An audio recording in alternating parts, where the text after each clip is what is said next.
Literature is the perfect vehicle for some of the most existentially terrifying beings ever conceived to take hold of your mind and live rent-free in your head long after you put the book down. From all-powerful human-shaped deities who could end everything we've ever known with a snap of their fingers, to more abstract, mind-bending beings we could never hope to understand, the written word has provided us with enough nightmare fuel to last many lifetimes. Now that I've talked up these oft omnipotent entities, let's find out how scary they really are. Hello horror heads, hope you're well and welcome back to the scariest channel on YouTube, Top 5 Scary Videos. My name is Keegan Hughes and I hope you'll welcome me as your newest horror host. Today we're going to run down a new bevy of infinitely powerful incarnations. It's time for the top 5 most terrifying gods in literature, part 2. Jack has done such a good job with this in the past, I feel like it's going to be tough to live up to his legacy, but I'll do my best. Like last time, we are not including any H.P. Lovecraft or Stephen King on this list, as we have plenty of other lists featuring exclusively their work. You all had so much to say last time we did this list, so please keep the conversation going in the comment section. Before we start, make sure to give this video a thumbs up and subscribe to ensure you never miss a scary video. Let's get started. Number 5. The Other Mother from Neil Gaiman's Coraline. I might turn some heads for bringing this one up, but I will defend my choice with great fortitude. You might argue that the Other Mother is not a god, but I say she created her own world from scratch and ensured that every element was to Coraline's liking. What is a god if it is not creating or destroying worlds? Sure, she can only copy and warp what already exists in the real world, but she does quite a lot with that power alone. You might also say that the Other Mother couldn't stand toe-to-toe with other gods on this and other lists, but nowhere in the title does it say most powerful gods in literature. We're not looking at exclusively combat prowess or destructive power, although those are definitely factors. I'm going for the spook factor on this one. Sewing buttons into your eyes and abandoning the world you've known your whole life in favor of a mirror world? That's a scary proposition. Plus, when a person who looks just like your mother turns into a giant needle-equipped spider who wants to trap you forever, you're gonna get scared. A lot of the other scary gods just don't have that personal touch when ruining everything you've ever loved. It's the thought that counts. Number 4. Desire from Neil Gaiman's The Sandman. A strong feeling of wanting to have something or wishing for something to happen. Desire is the anthropomorphic personification of its name. It is quite possibly the most destructive human emotion because it can be so easily warped and manipulated. Desire can lead people to commit heinous acts at the drop of a hat, and often it is never fulfilled in a way that is satisfying. There are so many things that can go wrong once one begins to desire or covet. Where I touch, things want and need and love, drawn to their objects of desire like butterflies to a candle flame. Despair can take the form of a gorgeous, gender-mutable figure who can change form to fit in whatever situation it finds itself in. It's always the pretty ones that cause trouble. Desire is described as being of medium height and smelling a bit like peaches. Its smiles are brief and sharp, its skin is pale as smoke, and its eyes are tawny and sharp as yellow wine.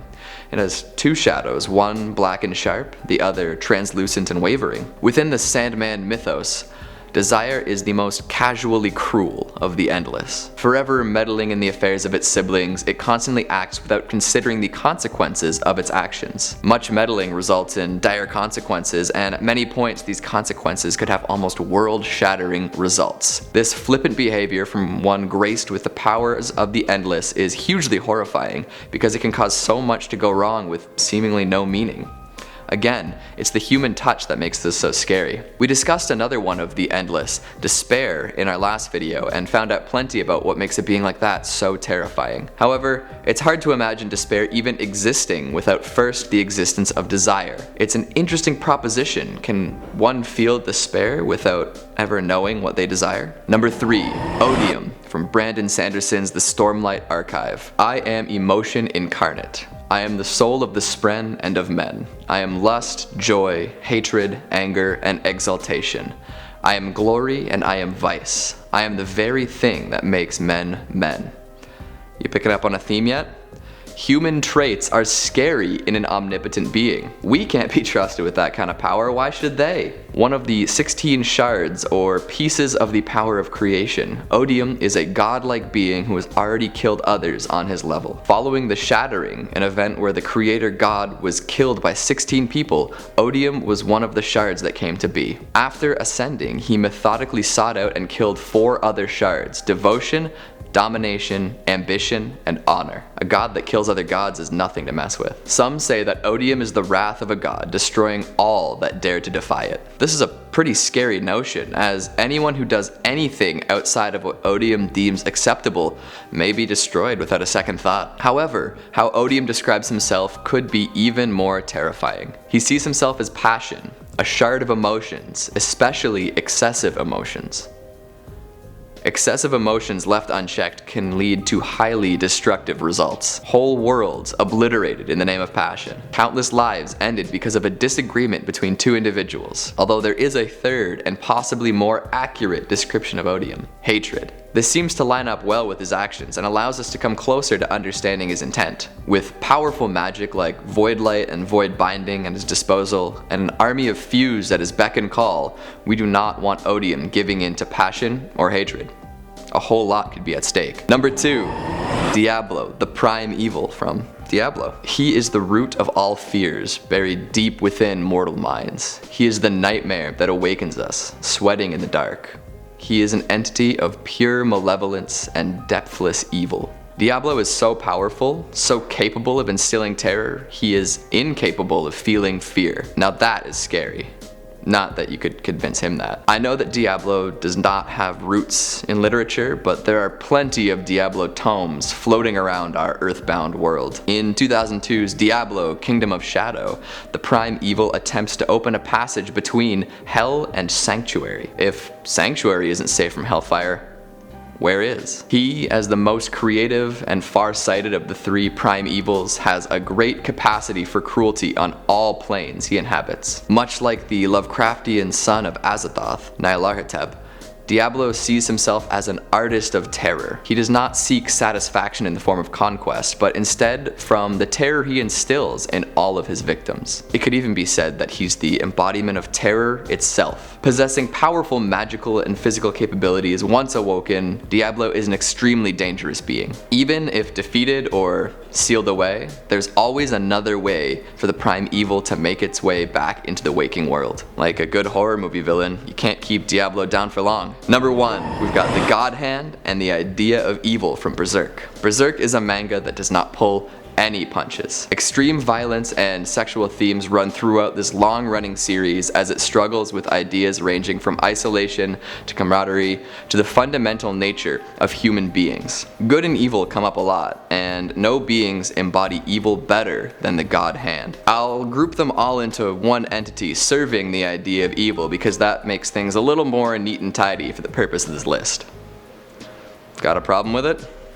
Make your own list. The God Hand consists of 5 members, representing all sorts of forces beyond our control: fate, temptation, deception, famine, pestilence, gravity, and space. They rule over the human realm in servitude to the idea of evil, and have had a hand in shaping many major events on Earth. They also look like Cenobites from the Hellraiser films, which definitely makes them a great degree scarier. As the most powerful demons, they reign over apostles and grant Beherit users reincarnation in exchange for a sacrifice. And that's part of what makes the God Hand so scary. The sacrifice. A major character in Berserk, Griffith, is gravely wounded at one point and unknowingly activates his Beherit during an eclipse. This brings him into the realm of the God Hand along with all of his comrades. Once there, the God Hand begin the reincarnation process with Griffith so that he may become reborn as one of them. However, this means that the people that mean the most to Griffith must be sacrificed. All of the members of the Band of Hawks are murdered, and only 2 other major characters, Guts and Casca, survive. The fact that 5 demons hold such power over all of humanity and are constantly looking for ways to add to their ranks is legitimately terrifying. What's even more scary though is that they're only the functional extension of an even higher power, The idea of evil. The idea of evil has been hypothesized as humanity's collective consciousness, finding a scapegoat for all the horror and atrocity in the world. If I hadn't already convinced you that humanity was actually the scariest thing of all, maybe the fact that humanity dreamed up a scapegoat so powerful that it gained sentience and started to change the course of world events will adjust your perspective. This concept, the idea of evil, was so powerful that even the creator of Berserk, Kentaro Miura, actually retconned it after originally writing it in. Miura stated that it limited his creative freedom and he wanted to ensure that God was left ambiguous. The idea of evil was too powerful for even the author to let slide, so we're just left with the God hand. But that's still some pretty scary stuff. That wraps up our list for now. I threw some odd ones in the mix this time. What did you think? Are there any gods from literature that you think could outscare my choices? Would you like to see another list full of terrifying deities? Let me know down in the comments. Have at it. Also, if you haven't already, please give this video a thumbs up and subscribe if you like playing out the destruction of worlds with me. Until next time, try not to summon anything that could end the world as we know it. Thanks for watching.